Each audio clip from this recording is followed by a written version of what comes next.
أنا مسلم هل تعرفون المسلما أنا نور هذا الكون. Assalamu alaikum and welcome everyone to this enlightening episode of our podcast where we explore the profound teachings and timeless wisdom embedded in the Quran. I'm your host, Abu Qira'ah, and today we delve into a topic that is both rich in history and vital in contemporary discourse: the Quranic principle of Shariah law. Sharia, often misunderstood and sometimes misrepresented, is the moral and legal framework derived from the Quran and the Hadith. It encompasses a comprehensive system that guides not only the spiritual and ethical dimensions of a Muslim's life, but also their legal and social conduct. In today's episode, we aim to unpack the essence of Sharia by focusing on its foundational principles as derived from the Quran. We'll discuss how these principles aim to promote justice, compassion, and the common good. Our goal is to provide clarity and insight, shedding light on the true spirit of Sharia and its relevance in the modern world. Joining us is Ustaz Rafiq, an esteemed scholar and expert in Islamic jurisprudence, who will help us navigate through this intricate yet fascinating aspect of Sharia law. We'll explore key Quranic verses, their interpretations, and how they apply to contemporary issues. So sit back, relax, and prepare to embark on this journey of knowledge and wisdom and understanding. Now, assalamu alaikum. Wa alaikum assalam wa rahmatullahi wa barakatuh. Please introduce yourself to the audience. My name is Rafiq Abdul Wali. I'm a student of Uniloni. Now, mashallah.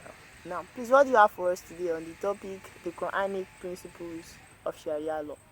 Okay, today I've been told to explain or to expatiate on the principles of the Quran on Sharia law. So I'll start with my muqaddimah.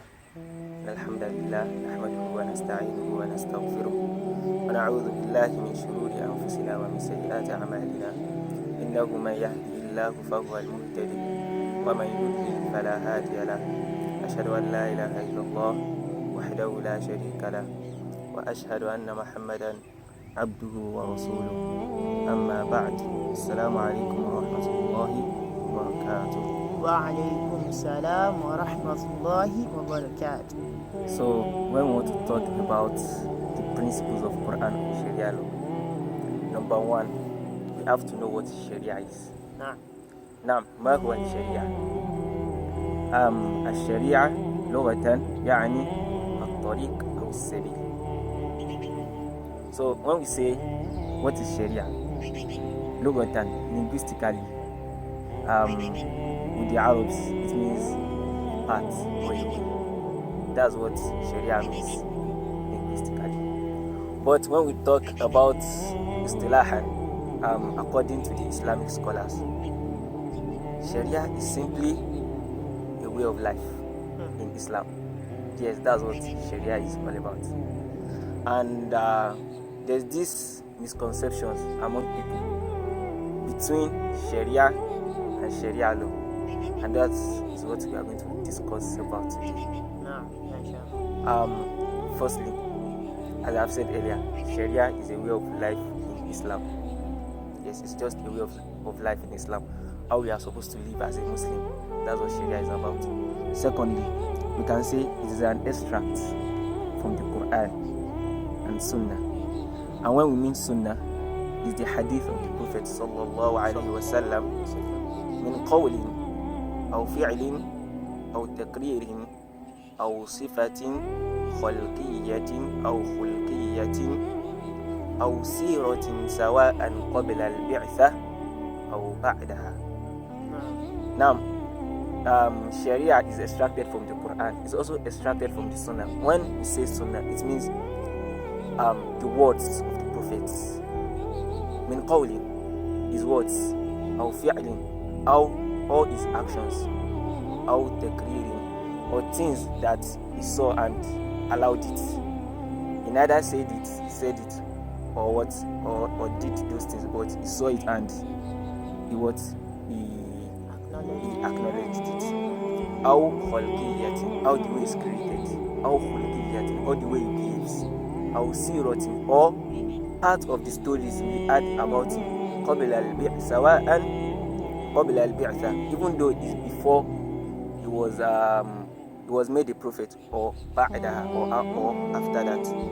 So that's Sharia, is a way of life. Now when we now say Sharia law is just what? Is an understanding of Sharia. When we say Sharia law, is an understanding of what? Of Sharia. For example, let us say we have a ruler and he wants to put a rule down. For example, let us say he wants to put a rule down that whoever steals, we are going to cut his or her hand. We can say that law is a Sharia law because that law is going in line with the Sharia. As Allah subhanahu wa ta'ala said, وَالسَّارِقُ وَالسَّارِقَةُ فَقُطَعُوا أَيْدِيَهُمَا جَزَاءً بِمَا كَسَبَا نَكَالًا مِنَ اللَّهِ. Whoever steals among you should cut off their hands. جَزَاءً بِمَا كَسَبَا, that's a reward for them. So that type of law is a Sharia law because that law is based on the Sharia. Now, people nowadays, when they say Sharia, they're already thinking about capital punishment. When you commit blasphemy, they should kill you. When you do zina, they should do this. When you steal, they should. People already think that's what Sharia is about, and that's because of the way the media has publicized Sharia. That's not Sharia. Sharia is the total way of life. The way Sharia is for you to wake up in the morning and observe Salatul Subh. Sharia is to observe Salatul Dhuhr, Asr, Maghrib and Isha. Sharia is to do good to your parents. Sharia is to tell the truth and not lie. Sharia is to do Sadaqah. Sharia is everything that we do. While Sharia law are the laws that are based on the Sharia. The laws that they don't go against the rulings of Allah subhanahu wa ta'ala and His Prophet. So that's that about the difference between Sharia and Sharia law. Now let us talk about the sources of Sharia law. As I have said earlier, Sharia law is derived from the Sharia. Now, where is the Sharia derived from? Sharia is derived, number one, from the Quran. Sharia tukhraj min al-Quran is derived from the Quran. Allah subhanahu wa ta'ala said in Surah Jathiyah, ثم جعلناك على شريعة من الأمر فاتبعها ولا تتبع أهواء الذين لا يعلمون. And we have put you, O Muhammad, جعلناك على شريعة, we have put you on the right path, فاتبعها, follow it, ولا تتبع أهواء الذين لا يعلمون, do not follow the path of those who do not know. So we can say that Sharia is derived from what? From the Quran. Secondly, Sharia is derived from the Sunnah, from Ahadith. I've explained this earlier, and the evidence we have from that is when Allah subhanahu wa ta'ala said in Surah Al-Ahzab, لَقَدْ كَانَ لَكُمْ فِي رَسُولِ اللَّهِ أُسْوَةٌ حَسَنَةٌ لِمَنْ كَانَ يَرْجُو اللَّهَ وَالْيَوْمَ الْآخِرِ. Verily, you have an example in the Prophet. لِمَنْ كَانَ يَرْجُو اللَّهَ وَالْيَوْمَ الْآخِرِ. So we have an example in the Prophet. Whatever the Prophet does is an example for us. Allah subhanahu wa ta'ala also said, يَا أَيُّهَا الَّذِينَ آمَنُوا اسْتَجِيبُوا لِلَّهِ وَلِلرَّسُولِ إِذَا دَعَاكُمْ لِمَا يُحْيِيكُمْ. Oh, you believe, اسْتَجِيبُوا لِلَّهِ وَلِلرَّسُولِ, answer the call of the prophets, answer the call of Allah subhanahu wa ta'ala. إِذَا دَعَاكُمْ لِمَا يُحْيِيكُمْ, when they call you to something that is beneficial to you. All the ahkam that Allah subhanahu wa ta'ala laid for us is for our benefit. It's not for Allah, it's for our benefit. All the ahkam that the prophets laid for us, the do's and don'ts, is for our benefit. Not for anybody, it's for our benefit. Allah also said, هو الذي بعث في الأميين رسولا منهم يتلو عليهم آياته ويزكيهم ويعلمهم الكتاب والحكمة وإن كانوا من قبل لفي ضلال مبين. It is He, Allah, who has raised an illiterate among you to teach you the words of Allah. وَيُعَلِّمُكُمُ الْكِتَابَ وَالْحِكْمَةِ, and teach you wisdom. He teaches us wisdom in every aspect of life. وَإِنْ كَانُوا مِنْ قَبْلُ لَفِي ضَلَالٍ مُبِينٍ. Even though before that they know nothing. So the prophets came to this world. Allah made him a prophet to teach us not only about our deen, to teach us about our social life, our economic life, everything about how we are going to do this world. The prophets taught us everything. Allah also said in Surah Al-A'raf, الذين يتبعون الرسول النبي الأمي الذي يجدونه مكتوبا عندهم في التوراة والإنجيل يأمرهم بالمعروف وينهاهم عن المنكر. He enjoins them to do good, وينهاهم عن المنكر, and forbids them from doing bad. ويحل لهم الطيبات, and makes things that are good halal for them. ويحرم عليهم الخبائث, and make the dirty things haram for them. Things that are haram are dirty. They are not just haram because they are haram. Look at pig, for example. In the Sharia, pig is haram, and medically too is not beneficial. So I don't want to go to that, but we all know that aspect. It is haram because it is not beneficial for us. Now, so that's that about how the Sunnah is a source of Sharia. Now, another source of Sharia is consensus of religious scholars. For example, the Sahaba, the Tabi'een, and then the famous Mashayikh that Allah has blessed them with knowledge that we know among us today. They are a source of Sharia in Islam. Now, when we are talking about Sharia law or Sharia, what is the usefulness? What's the benefit? Number one, Sharia law is there to save our lives. The Prophet sallallahu alaihi wasallam, one of his ahadith, عن ابن مسعود رضي الله عنه قال قال النبي صلى الله عليه وسلم لا يحل دم امرئ مسلم يشهد أن لا إله إلا الله وأني رسول الله إلا بإحدى الثلاث: الثيب الزاني والنفس بالنفس والتارك لدينه المفارق للجماعة. متفق عليه. Narrated by Ibn Mas'ud, may Allah be pleased with him. He said, the Prophet of Allah sallallahu alaihi wasallam said, لا يحل دم امرئ مسلم. It is forbidden for you to take the soul of a believer, of a Muslim, يشهد أن لا إله إلا الله, that believes that Allah is the only God, وأني رسول الله, and that me, Muhammad, am the Prophet of Allah. إلا بإحدى الثلاث, except he commits one of these three things: الثيب الزاني, a married man or woman that commits adultery. Number two, والنفس بالنفس, someone that kills someone else. والتارك لدينه المفارق للجماعة, someone who left Islam and then opposing Allah and His prophets. Now, let us take a look at والنفس بالنفس. When you kill someone, the Prophet of Allah subhanahu wa ta'ala said they should kill you back. Wow. So this is let me say al-adala. It is equal justice. You do justice. When you take someone's life unlawfully, they take yours too. So this is one of the benefits of Sharia. So because of this hukum, that I don't see people just killing themselves anyhow. because if I do this, they will do it to me back. So that's one of the benefits of Sharia. And then the Prophet also said, sallallahu alaihi wasallam, man qatala abdahu qatalnahu wa man jada'a abdahu jada'nahu.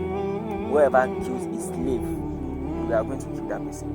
Whoever hurts a slave, we are going to hurt him too. Now let us look at this. This is an expression of human rights. The Prophet said, if you kill your slave, yes, because we have slave exists those times. If you kill your slave, we are going to kill you back. That means this is an expression of human rights. That means you should treat your slave the way you treat yourself. Allah subhanahu wa ta'ala also said in Surah Al-Baqarah, يا أيها الذين آمنوا كتب عليكم القصاص في القتلى الحر بالحر والعبد بالعبد والأنثى بالأنثى. Let me stop here. Allah laid down a hukm, a sharia, a law. كتب عليكم القصاص في القتلى. القصاص, taking how should I put it, to take justice. في القتلى الحر بالحر والعبد بالعبد والأنثى بالأنثى. Now, if you do justice, whenever if A kills B, you are going to kill A back, not C.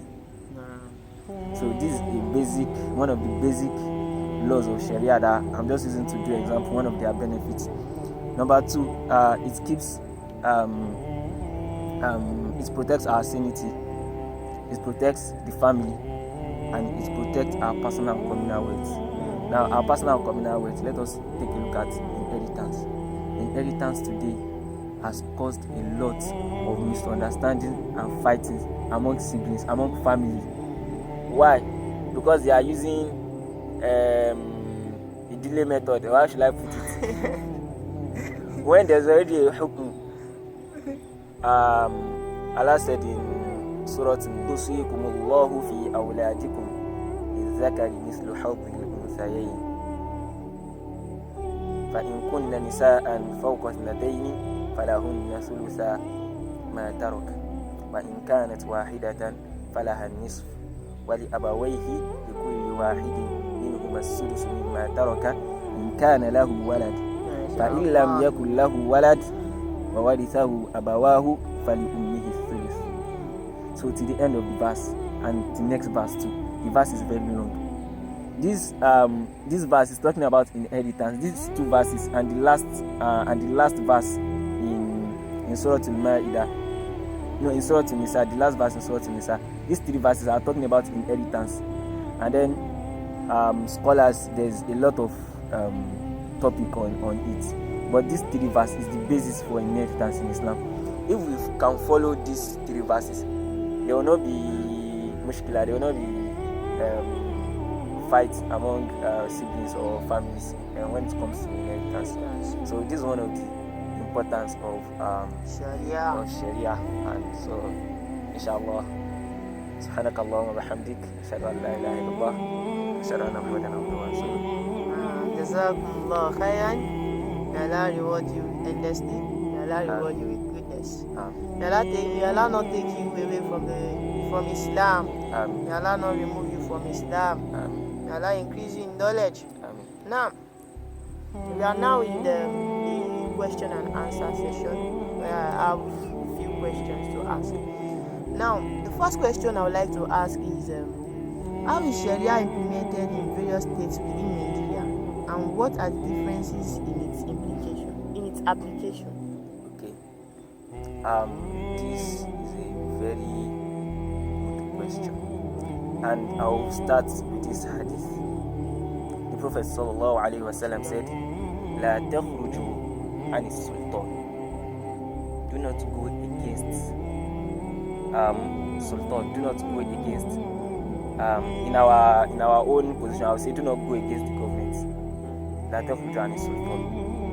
So, Sharia, as we all know, there are some parts. The implication is that we can't just apply Sharia on our own, because in Nigeria we have the law that we use. So you can't just say because this person stole so something and then you just go and chop off his hand. No, that's not right. Because Prophet said, "La takhruju an sultan." That's not part of our law. Even if we are using Sharia in Nigeria, it is the government that is going to do that, not an individual.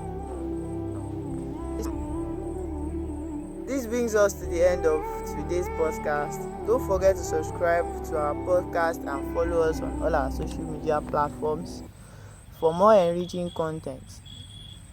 Assalamu alaikum wa rahmatullahi wa barakatuh. Wa alaikum assalam wa rahmatullahi wa barakatuh.